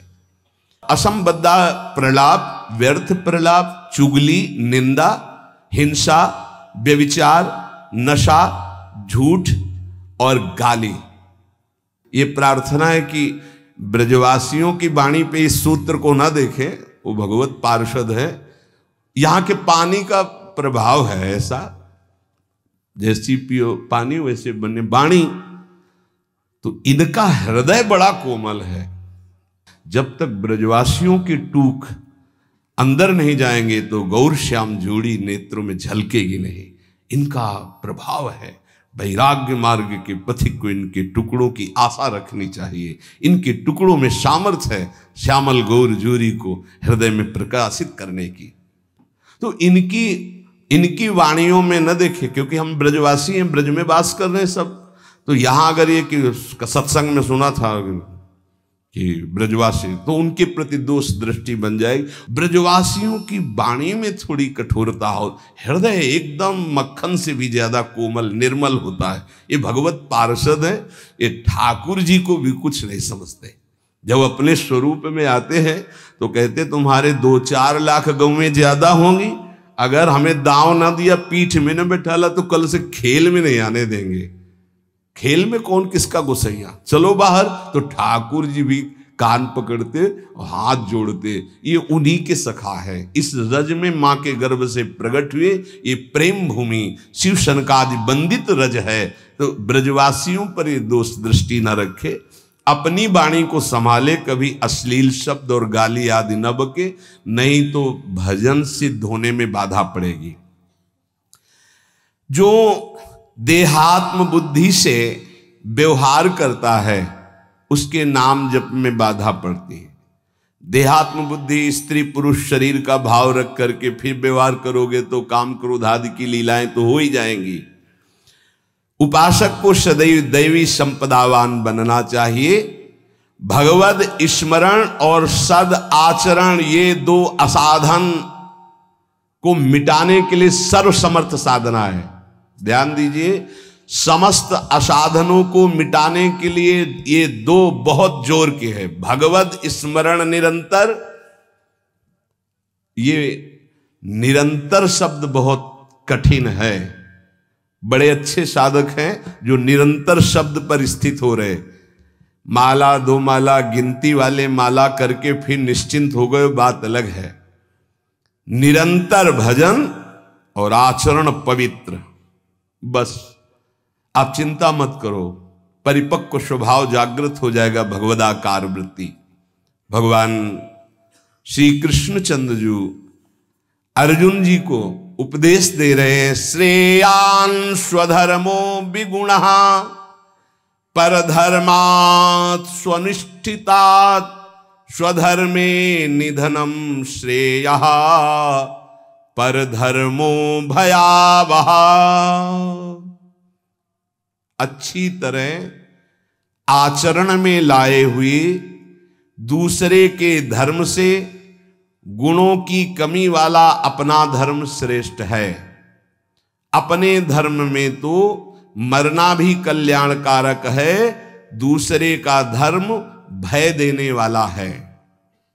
व्याख्या: श्रेयान स्वधर्मो विगुणः परधर्मात् स्वनुष्ठितात्। बाहर से दूसरे का धर्म बड़ा गुण संपन्न दिखाई दे रहा है, उसके पालन में बड़ी सुगमता है, तुम्हारे मन को आकर्षित कर रहा है, वो धन का, वैभव का, सुख सुविधा का, मान बढ़ाई का, बहुत जल्दी भगवत प्राप्ति का, जीवन भर आराम सुख व्यवस्था का प्रलोभन दे रहा है। तुम अपने धर्म से विचलित होकर उसको स्वीकार कर लेते हैं तो तुम्हें भयावह भय के सिवा और कुछ नहीं मिलने वाला। ये ध्यान देना है। किसी भी तरह के प्रलोभन से अपने साधन पथ का, अपने धर्म का, अपने मार्ग का त्याग नहीं किया जाता। इसके विपरीत अपने धर्म में बाहर से देखने में ज्यादा गुण नहीं दिखाई देते, धर्म के पालन में बड़ी कठिनता हो रही है, पालन करने में मन नहीं लग रहा, धन वैभव सुख सुविधा मान बढ़ाई है, कुछ नहीं मिल रहा, पूरा जीवन कष्टमय है, तो भी हम अपने धर्म का पालन करेंगे, छोड़ेंगे नहीं, तो परम कल्याण निश्चित। दो बातें बताई। आप अपने धर्म से चल रहे हैं, जो भी आपको गुरु परंपरा से धर्म मिला, इसलिए हम गुरु परंपरा, क्योंकि हम भागवत धर्म को ही प्रधान मानते हैं। शरीर धर्म इसको तो भगवान ही कहते हैं, सर्वधर्मान परित्यज्य मामेकम शरणम व्रज। पर धर्म क्या है? शरीर धर्म। स्वधर्म क्या है? भगवत प्राप्ति कर लेना, स्वरूप में स्थित हो जाना। ये स्व नहीं है, स्वधर्म ये स्व नहीं, ये पर है। पर धर्मो भयावह, इसीलिए तो तुम्हें भय प्राप्त हो रहा है, इसीलिए मृत्यु प्राप्त हो रही। अविनाशी को भय, अविनाशी को मृत्यु, ये पर धर्म है। बाहरी व्याख्या करें तो वर्ण आश्रम धर्म को प्रधानता करके, लेकिन उस धर्म का भी फल है कि इसी का त्याग हो जाए और स्व में स्थित हो जाए। अगर उसी में फंसा रहा तो नहीं। हमारा धर्म पालन करने के समय हमें जीवन में कष्ट मिल रहा है, निंदा भी हो रही है, सुख वैभव भी नहीं है, बड़ा परेशानी है, और हम अपने धर्म का पालन कर रहे हैं तो परम कल्याण। दूसरा हमें प्रलोभन दे रहा है, बाहर से देखने में गुण संपन्न और उस धर्म में बड़ी सुगमता है, पालन करने में बड़ा मन लगता है, धन वैभव सुख सुविधा मान बढ़ाई, ये सब जीवन भर खूब भोग आराम, हम अपने धर्म का त्याग करके उसे स्वीकार कर लिए तो भयावह परिणाम में भय प्राप्त होगा। कई ऐसे प्रलोभनों में धर्म परिवर्तन कर लेते हैं, कई ऐसे प्रलोभनों में अपने साधन का परिवर्तन कर लेते हैं। नहीं, परिणाम में भयावह, भगवान कह रहे परिणाम मंगल में नहीं होगा।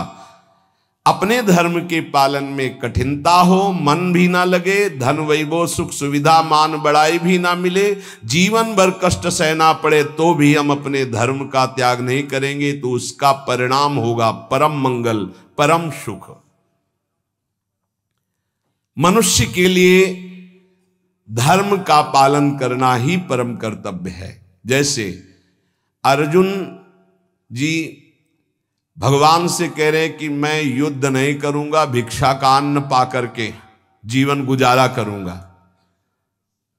तो अर्जुन जी की छात्र धर्म वृत्ति है और इस समय धर्मयुक्त युद्ध आया है, अब भिक्षा मांगना ये ठीक नहीं, ये पर धर्म हो गया। इस समय स्वधर्म युद्ध है, स्वधर्म का त्याग करके पर धर्म स्वीकार करोगे तो हाथ कुछ नहीं लगेगा, भय। भगवान समझा रहे धर्म या कर्तव्य उसे कहते हैं जो सत्य की तरफ ले जाता है, और सत्य चढ़ाई है। अभी जैसे साधक को वाम मार्ग का प्रलोभन हो तो बड़ा अच्छा लगेगा। कुछ ऐसे वाम मार्ग हैं वैदिक सिद्धांत के विरुद्ध, जिनमें मदिरा पान करना, व्यभिचार करना, ये सब वाम मार्गी। जैसे जब महाप्रभु चैतन्य देव तीर्थ यात्रा में विचरण किए थे तो वाम मार्गियों ने ही कृष्णदास जी को आकर्षण किया। मन को लगता है कि यहां तो कुछ रोकना ही नहीं है, ये नहीं करना, ये नहीं करना, ये नहीं करना, हर कदम पे कठिनता है मार्ग पालन, तो क्या होगा?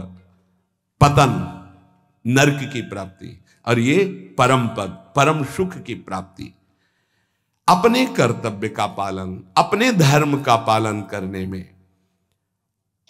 उपासक को सुख, आराम, धन संपत्ति, मान बढ़ाई, आदर सत्कार यदि धर्म पालन करने में ही मिलते तो धर्मात्माओं की आज बहुत टोलियां देखने में आती कि ये सब धर्मात्मा चल रहे हैं। स्वधर्म का पालन करने वाला न सुख को देखता है, न मान बढ़ाई को देखता है, न धन संपत्ति को देखता है, स्वधर्म को देखता है। शास्त्र आज्ञा धर्म पालन के लिए प्रमाण होती कि तुम्हारा धर्म क्या, उसके लिए शास्त्र आज्ञा क्या, उसका पालन करना है।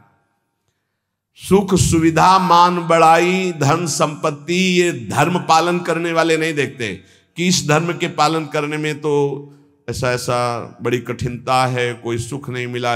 अब हम ये स्वीकार करते हैं और उसमें रुपया पैसा मिल रहा है, सुख सुविधाएं, मनमानी भोग आचरण। भगवान सावधान कर रहे हैं। स्वधर्म पालन, कर्तव्य पालन में भारी से भारी कष्ट उठाया जाता है, तब उसकी आध्यात्मिक उन्नति, भागवतिक उन्नति होती है।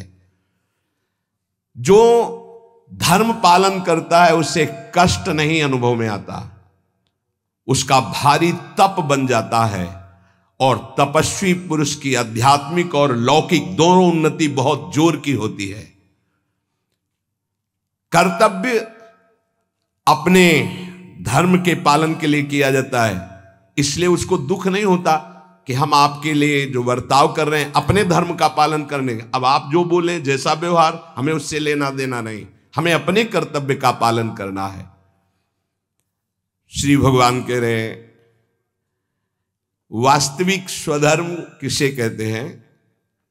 तुम मेरे अंश हो, परमात्मा के अंश हो, इसलिए तुम्हारा स्वधर्म है स्वरूप में स्थित होना, देह में स्थित होना नहीं। वही जहां से प्रारंभ किया। यदि ये मानव देह प्राप्त करके भगवत प्राप्ति नहीं कर पाए तो क्या स्वधर्म? इसीलिए गोस्वामी जी कहते सो सब धर्म करम जरि जाऊ, जहाना राम पद पंकज भाऊ। वो सब धर्म कर्म में आग लग जाए जिसमें श्री भगवान के चरणों में प्रेम न प्रकट हो पाए, क्या फायदा उस धर्म कर्म से? अपने को शरीर मान करके जो धर्म किया जाता है, सही माने में उस धर्म का फल है कि स्वरूप में आ जाओ। अगर नहीं आए तो शरीर धर्म का कोई ये नाशवान शरीर में नहीं हूं। हां, इसका पालन करने का फल है कि इससे वैराग्य हो जाए। शरीर के धर्म का पालन करने का फल है कि शरीर से वैराग्य हो जाए, तभी सच्चा फल मिला। राग युक्त शरीरों के धर्म पालन से क्या लाभ मिलेगा? अपने को हम प्रभु का सेवक या जिज्ञासु, यही खास धर्म है, यही सही धर्म है। स्थूल शरीर का धर्म या मन बुद्धि का धर्म, यही तो हम मानते चले आ रहे हैं, इसी में तो हमारी दुर्गति हो रही। हमारा मन जो कहता है वही हम करते हैं, हमारी बुद्धि जो कहते हैं, ये धर्म नहीं। जो शास्त्र कहता है, जो गुरुजन कहते हैं, उसे समझो। परमात्म प्राप्ति चाह करना, यही सबसे बड़ा धर्म है। मुझे इस जन्म में भगवत प्राप्ति हो जाए। परमात्म प्राप्ति के मार्ग में चलने वाले साधक के मन में धन, मान, बड़ाई, आदर, आराम, प्रशंसा की बिल्कुल इच्छा नहीं होना चाहिए। धन मान आदि के मिलने पर हर्षित नहीं होना, उनके नष्ट होने पर शोकित नहीं होना। भगवत इच्छावश प्रारब्ध वशात चाहे जितनी संपत्ति बढ़ जाए, अभिमान हर्ष नहीं होना। भगवत इच्छा प्रारब्ध वशात, दो शब्द है, भगवत इच्छा भक्त, प्रारब्ध वशात ज्ञानी। चाहे सब नष्ट हो जाए कोई शोक नहीं।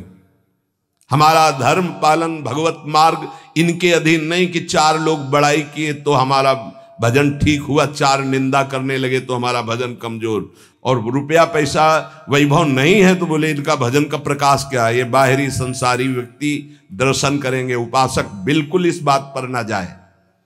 ये भगवत इच्छा प्रारब्ध के अनुसार आए या जाए, इससे कोई हर्ष और शोक नहीं होना चाहिए। इसलिए कर्तव्य रूप से प्राप्त लौकिक कार्य भी सुचारू रूप से करते हुए आध्यात्मिक वृत्ति बनाए रखे, क्योंकि स्वधर्म आध्यात्मिक वृत्ति है। परमात्मा प्राप्ति का उद्देश्य यदि नहीं है तो सब कर्म व्यर्थ हैं, फंसाने वाले हैं। जो परमात्मा प्राप्ति के उद्देश्य से कर्म किए जाते हैं उसी से परमात्मा प्राप्ति होती है, इसलिए वही स्वधर्म है। परमात्मा प्राप्ति करना ही हमारा स्वधर्म है। अगर धन प्राप्ति का ध्येय जैसे व्यापारी के हृदय में उत्पन्न होता है तो आराम विश्राम की चिंता ना करके वो धन के प्रति अधिक से अधिक व्यापार बढ़ाता है, अधिक से अधिक समय व्यापार में लगाता है। ऐसे ही उपासक को भगवत प्राप्ति का जब लक्ष्य बना लिया तो अधिक से अधिक समय भजन में, अधिक से अधिक आप नाम जप, अधिक से अधिक कष्ट सहें, जो काम क्रोध लोभ मोह मद मत्सर सर्दी गर्मी इन सब के कष्ट सह करके जैसे व्यापारी अपने धन को बढ़ाता है, ऐसे भगवत प्राप्ति के मार्ग वाला भजन को बढ़ाता है। जैसे हमारे फोड़ा हो जाए तो हम डॉक्टर को पैसा दे के चिरवा के महीनों कष्ट सहते हैं, पर हमारे अंदर व्यथा नहीं होती, क्योंकि हमें पता है फोड़े का ऑपरेशन करवाने से हम ठीक हो जाएंगे, सुखी हो जाएंगे। ऐसे ही ध्यान देना, उपासक को जब कोई गाली देता है, अपमान करता है, निंदा करता है, प्रतिकूलता आती है तो समझता है, यद्यपि दुख का अवसर है पर वो समझता है जैसे फोड़ा दुख का अवसर है ऑपरेशन करवाना, ऑपरेशन पैसा दे के करवा के महीना भर पट्टी बांध के, पर वो दुखी पीड़ा का तो दुख है लेकिन अंदर दुखी व्यथा वाला नहीं है, क्योंकि पता है आगे हम ठीक हो जाएंगे। ऐसे ही साधक अंतःकरण से प्रसन्न रहता है कि आज हमारा अपमान हो रहा है, गाली मिल रही, तिरस्कार हो रहा है, बड़े द्वंद्व सता रहे, कल हम निर्द्वंद हो जाएंगे। भगवान हमको ऐसी सामर्थ्य देंगे, माया का कोई भी दुख हमें छू नहीं सकेगा, हम भगवत प्राप्त महात्मा होंगे, हमें भगवान का साक्षात्कार होगा। इस लाभ के लिए हर कष्ट सहता हुआ प्रसन्नता पूर्वक वो आगे चलता है। ध्यान दीजिए, इसके बिना आप चल नहीं पाएंगे।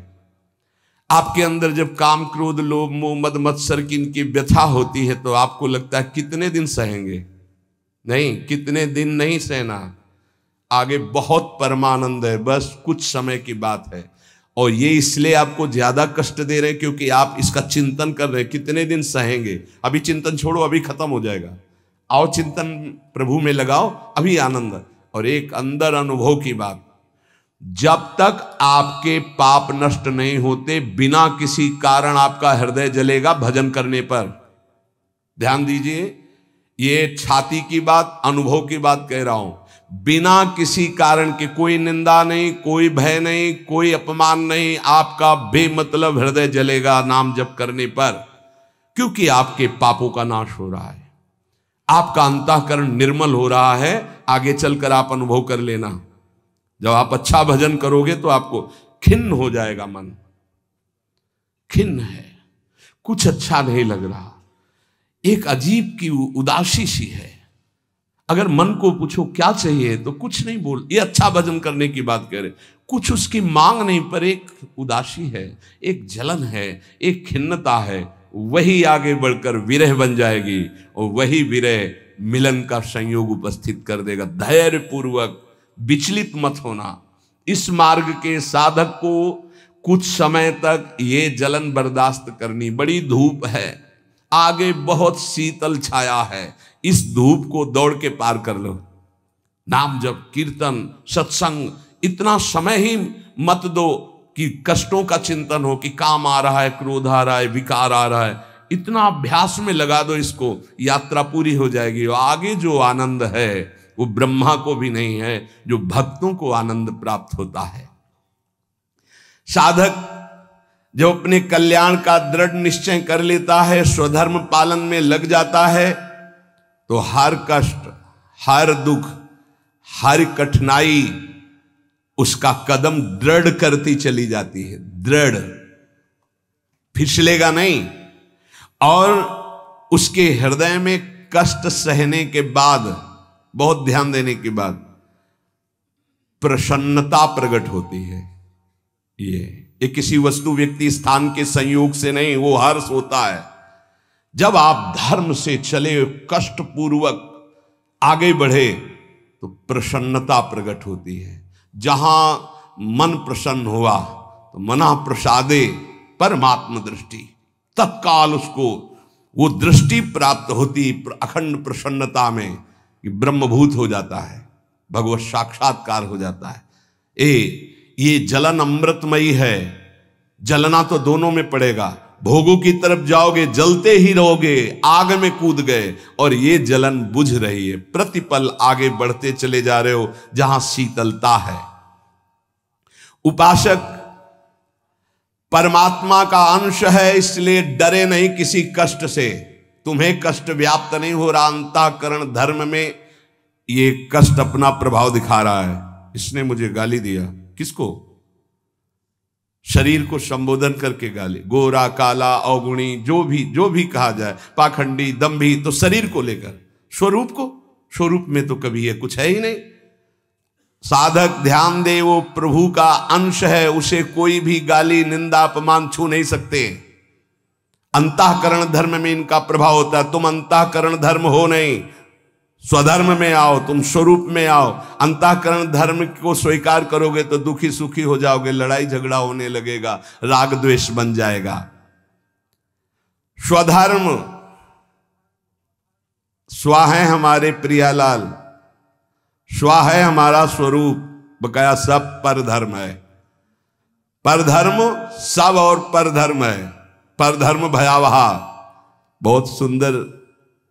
स्वयं का धर्म स्वधर्म है, अन्य का धर्म परधर्म है। स्वयं भगवद अंश है तो हमारे अंशी और अंश, ये केवल स्वधर्म से सब परधर्म, और परधर्म भयावह। इसी से भय प्राप्त हो रहा, शरीर में, अंतःकरण में, स्वभाव में तन्मयता होने के कारण। निर्विकारता, निर्दोषता, अविनाशिता, नित्यता, निष्कामता, निर्ममता, ये तुम्हारे स्वरूप में है। साधना नहीं कर ली, ए भाई, सिद्ध नहीं होना है। सिद्ध स्वरूप है, उसे भूल गए हो, केवल स्मरण करो, जागृत करो। तू कहां खो गया? किसी साधना से सिद्ध थोड़ी हुआ जाता है। साधना असाधनों को मिटाने के लिए। स्वरूप तो देखो, निर्विकारता हमारा स्वरूप है, निर्दोष हमारा स्वरूप है, अविनाशी हमारा स्वरूप है, नित्य, निष्काम, निर्मम, ये हमारा स्वरूप है। ये है हमारा स्वधर्म। और विनाशी, उत्पन्न होना, नष्ट हो जाना, बदलना, बढ़ना, क्षीण होना, ये शरीर का है। ये है परधर्म। इच्छा, मान, बड़ाई, भोग शरीर के धर्म है, अंतःकरण के धर्म है। ये तेरे धर्म नहीं है। स्वयं का कभी कोई परिवर्तन नहीं होता, शरीर कभी एक रस नहीं रहता, ये बदल रहा है, प्रतिपल बदल रहा है। स्वयं का कभी नाश नहीं होता, शरीर कभी अविनाशी नहीं हो सकता। इसलिए उपासक समझे स्वधर्म किसे कहते हैं? अपने इष्ट देव और अपने स्वरूप के सिवा सब पर धर्म है। यह अध्यात्म मार्ग से है। चाहे कर्मयोग, ज्ञान योग या भक्ति योग, तीनों का लक्ष्य है स्वधर्म में स्थित करना, पर धर्म से हटा देना। जैसे कर्मयोग, त्याग ही त्याग। ज्ञान योग, बोध, सिर्फ अपने स्वरूप में बस सब त्याग। भक्ति योग, प्रेम, सिर्फ आराध्य देव से सब त्याग। त्याग ही त्याग तीनों में है। कर्मयोग, ज्ञान योग, भक्ति योग। कर्मयोग दूसरों के सुख के लिए, दूसरे सब भगवत स्वरूप है, तन मन प्राण सब न्योछावर। ज्ञान योग स्थूल सूक्ष्म कारण, ये मैं नहीं हूं, मेरा स्वरूप इनसे अलग है, सब त्याग ही त्याग। भक्ति योग सिर्फ अपने आराध्य देव के नाम रूप का चिंतन, मैं कौन, मेरा क्या, तेरा क्या, सब भूल गया। ब्रह्म नहीं, माया नहीं, नहीं जीव नहीं काल, अपनी सुधि ना रही। त्याग ही त्याग, तीनों में त्याग ही त्याग। जहां भोग है, जहां ममता आसक्ति, ये सब पर धर्म है और यही भय प्रदान करने वाला है। अगर ये बात समझ में ना आई तो जाति पक्ष में, कुल पक्ष में, शरीर पक्ष को धर्म मान करके फिर यही सब आसक्तियां प्रबल होती रहती हूं, समझ नहीं पाता। स्वधर्म है अपना स्वरूप, स्वधर्म है आराध्य देव, इसके अलावा सब पर धर्म है। पर धर्म भयावह, स्वधर्म में स्थित होना है। उपासक चाहे जैसी परिस्थिति हो, अगर एक बात समझ ले तो उसे कभी दुख नहीं होगा। ये युक्तियां हैं, युक्ति से मुक्ति मिलती है। अंतःकरण तुम नहीं हो, बस इतनी बात तुम्हें जाननी है। मन में, बुद्धि में, चित्त में, अहंकार में, हृदय में जो तुम्हारे दुख सुख आ रहा है वो हृदय तुम नहीं हो, तुमने स्वीकार किया है अंतःकरण को तन्मयता पूर्वक, इसलिए तुम दुखी सुखी हो रहे हो। नहीं, अभी ऐसे जैसे तुम दुखी हो हम देख रहे हैं, तुम सुखी हो हम देख रहे हैं, तो देखने का दुख सुख है, माने का दुख सुख है, अंधा है ही नहीं। जैसे अभी सत्संग के बाद कोई बताओ अमुक जगह एक्सीडेंट हुआ 5 महीने, अरे बोले चुप रहो, बेकार की क्यों वार्ता करते हो, सत्संग सुना उसका मनन करो। नहीं, बोले उसमें तुम्हारे मौसिया भी थे। मौसिया थे, अब समझ में आ जाएगा क्यों संबंध, अब संबंध में समझ में आया, बहुत दूर का संबंध है पर संबंध में समझ में आ गया। जहां हमारा संबंध है, जहां हमारा राग है, जहां हमारी प्रियता है, दुख सुख वही है। तो अगर अंतःकरण में दुख सुख है और उसमें तुम्हारी प्रियता है, तन्मयता है, तभी तुम दुखी सुखी हो रहे हो। नहीं, वर्तमान में भी तुम अविनाशी दुख सुख से रहित भगवद अंश हो, तुम्हें कोई दुख नहीं छू सकता, तुम्हें कोई अपमान नहीं छू सकता, पक्का। इसलिए इस परम पवित्र सूत्र को हृदय में धारण करने की हम योग्यता खो चुके हैं भोगों के कारण। तो हम राधा राधा राधा राधा हर समय नाम जप करें और जहां तक बन सके अच्छे आचरण करें, गंदे आचरणों से बचे, तो हमें भगवान की कृपा से, गुरु की कृपा से स्वधर्म का परिचय मिल जाएगा। और स्वधर्म ही परम पद है, स्वधर्म ही परम लाभ है, पर धर्म में ही भय है, दुख है, क्लेश है, अशांति है। प्रियालाल के सिवा कोई हमारा स्वधर्म नहीं, वही हमारे स्वधर्म है, वही हमारे जीवन है। उसी जीवन का पान करो, गुण लीला नाम सेवा ये पान करना है, एक क्षण भी व्यर्थ न जाए। शेष चर्चा आगे। श्री राधा वल्लभ लाल की।